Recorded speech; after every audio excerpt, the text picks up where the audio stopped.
మీరిద్దరు ఎప్పటి నుంచి ప్రేమించుకుంటున్నారు? 1 ఇయర్ నుంచి. 1 ఇయర్ నుంచి. 1 ఇయర్ నుంచి ప్రేమించుకున్నానండి. 1 ఇయర్ నుంచి ప్రేమించుకుంటుంటే 1 వీక్ బ్యాక్ వాళ్ళ ఇంట్లో తెలిసి ఒప్పించి పెళ్లి చేసుకుందాం అనుకున్నానండి. వాళ్ళు ఒప్పుకోవట్లేదంట. 1 వీక్ వాళ్ళు తెలిసి ఫోన్ కట్ట ఇవ్వకుండా కొట్టడం కానీ, బాగా హింస పెట్టి ముఖం మీద కాని నుంచి ఉమ్మేయడం అని, వాళ్ళ నాన్నగారు బాగా టార్చర్ చేసి చంపేసి స్టేజ్కి వచ్చారంట. నాకు మేము కరెక్ట్గా 1 గంట టైం ఫోన్ చేసి బయటకు వచ్చానండి. నువ్వు తీసుకెళ్తావా నేను చచ్చిపోతానని అంటే, నాకు అర్ధరాత్రి 2 గంటకి నేను తను తీసుకుని ఉండి రోడ్లో ఉన్న దుర్గం గుడి లోపల సందులో నాకు నేను కదా పెద్ద దండలు వేసుకుని పసుపుతాడు కట్టేసి 2 టౌన్ పోలీస్ స్టేషన్ తీసుకెళ్లిపోయాను. ఓకే.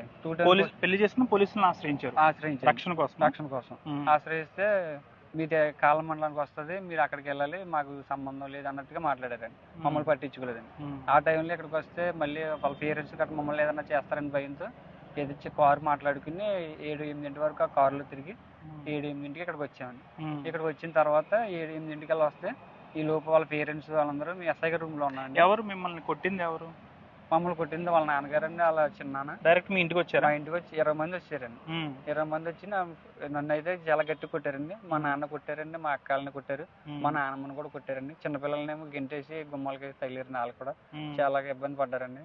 తను అయితే లేపుకెళ్ళి తీసుకుపోయారండి. తనకి ఇష్టం లేకుండా నా రోడ్డు అంటే లాక్కెళ్ళిపోయారండి మా ఆవిడ నాకు అప్పచెప్పి. నాకు ఇప్పుడు మీ భార్య ఎక్కడుంది? వాళ్ళ తల్లిదండ్రుల సంరక్షణలో ఉందా లేకపోతే ఎక్కడికి తీసుకెళ్లారా? అదే తెలియదండి. సంరక్షణలో ఉందో లేదో తెలియదు. తను ఎక్కడ పెట్టారో తెలియదండి. అది కనుక్కుంటే ఇప్పుడు కాల్ స్టేషన్ లోకి వచ్చాం. ఎస్ఐ గారికి కంప్లైంట్ ఇచ్చామని ఆయన తీసుకుంటాను అన్నారు. మధ్యాహ్నం కల్లా తీసుకొస్తే మీకు అప్పచెప్తాం అన్నారు. లేదంటే ఏమన్నారు? యువతి తల్లిదండ్రులు ఏమన్నారు? బెదిరించారా మిమ్మల్ని? అన్న మాతో అసలు ఏం మాట్లాడలేదు.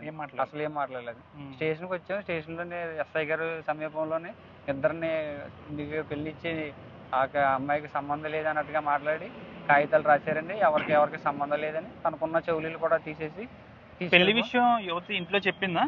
చెప్పిందండి. ఒప్పుకోలేదండి. ఎందుకని? హింసించడం అంటే డబ్బు కోసం. మనం కొంచెం తక్కువ అని, వాళ్ళు కొంచెం ఎక్కువ అని, దానివల్ల ఒప్పుకోలేదు. ఓకే. ఒప్పుకోవడంతో వీళ్ళు తన అర్ధరాత్రి ఫోన్ చేయడం వల్ల నేను తీసుకెళ్ళాను. నేను లేకుండా ఉండలేనని ఏడవడం, చచ్చిపోతాను అనడం, ఇవన్నీ నేను భరించలేక నాకు భయం వేసింది. నేను తీసుకెళ్ళడం జరిగి అలా పెళ్లి చేసుకున్నాను. అంటే నీకు ఎటువంటి న్యాయం కావాలంటే నీ భార్య నీకు అప్పచెప్పాలని కోరుకుంటున్నావా? నా భార్య నాకు అప్పచెప్తే తను హ్యాపీగా చూసుకుంటాను అనుకున్నాను. నాకు ఇంకేం వద్దండి. తన నుంచి నాకు ఏం వద్దండి.